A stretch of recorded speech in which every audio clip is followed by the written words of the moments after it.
All right, so touch on some of those tools again that I was showing you, and too far away and all of these things. We're gonna get up closer here. And one of the things is the little Asiago cheese container sliced up. Now you can also get kind of plastic ribs, or wooden ones, and use those, and metal ones. Here's a metal one. This to kind of scrape. Sometimes I like to do a little more delicate thing. This is sort of homemade, cut out of a top of an Asiago cheese container. Let me bring this in as close as I can. So you can see how you could utilize this. You'll have some of the rough texture. I like the rough texture. I might leave a lot of it, or go back. I'm going to go back in and do other things and exaggerate, but I thought I'd just show you one of these.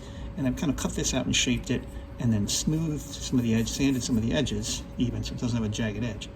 And I can use this kind of straight edge of it to kind of scrape over. And I can see low points in there. So, I mean, and a lot of times skin has those sorts of things, and you want to put texture in, but if you're trying to get an even surface, you can kind of use this to scrape down, and then you get some clay built up on here. You want to clean it up because you'll start making that texture.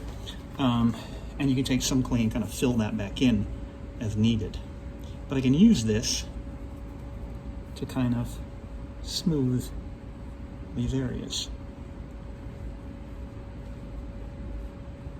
I want to be careful not to scrape down any detail that I want, kind of softening things. A lot of times I start out very exaggerated. Again, kind of evening things out. You can use more of these other things and kind of curve the shape a little bit, curve the piece of plastic a little bit, and get into different areas. So kind of using this to kind of clean, or smooth, I guess, an area, even it out, and continue to fuss and go around that. So that kind of evens it out. Alright, so here's a little bit of a close-up from the other side. A little bit closer, you can see what's happening. Or, maybe I just showing off my finely crafted manicure. My big finger's in the way.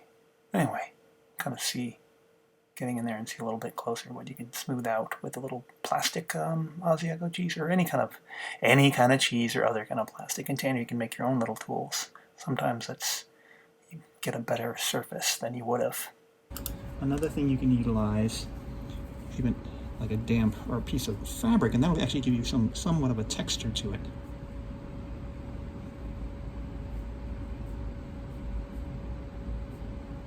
This can build up, and depending on, this is very light, and that texture kind of can sort of mimic, depending on what you're doing, skin texture a little bit. You can experiment with something more coarser and kind of really get texture into there, and anywhere in between.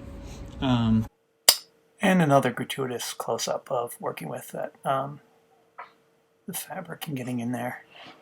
So you can see exactly a little bit closer what's going on.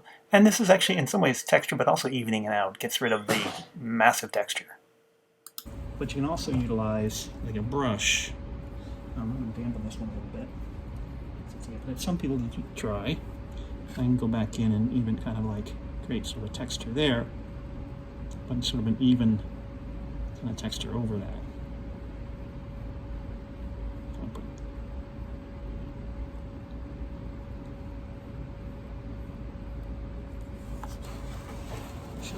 As close as I can get without bringing it into the camera, so I can kind of blend in areas.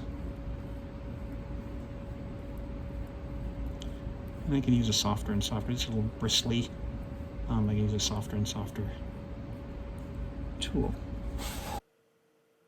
And one more gratuitous.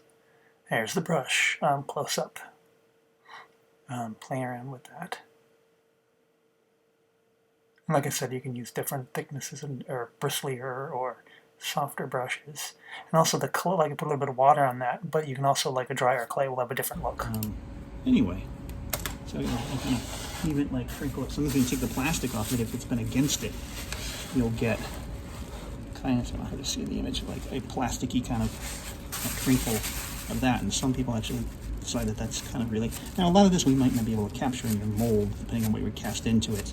I'm trying to get the most out of the mold, but it's good to kind of play with these things. A lot of you might end up carving into your plaster cast at the end anyway. Okay? So those are some things to utilize. So sad looking. Anyway, take care.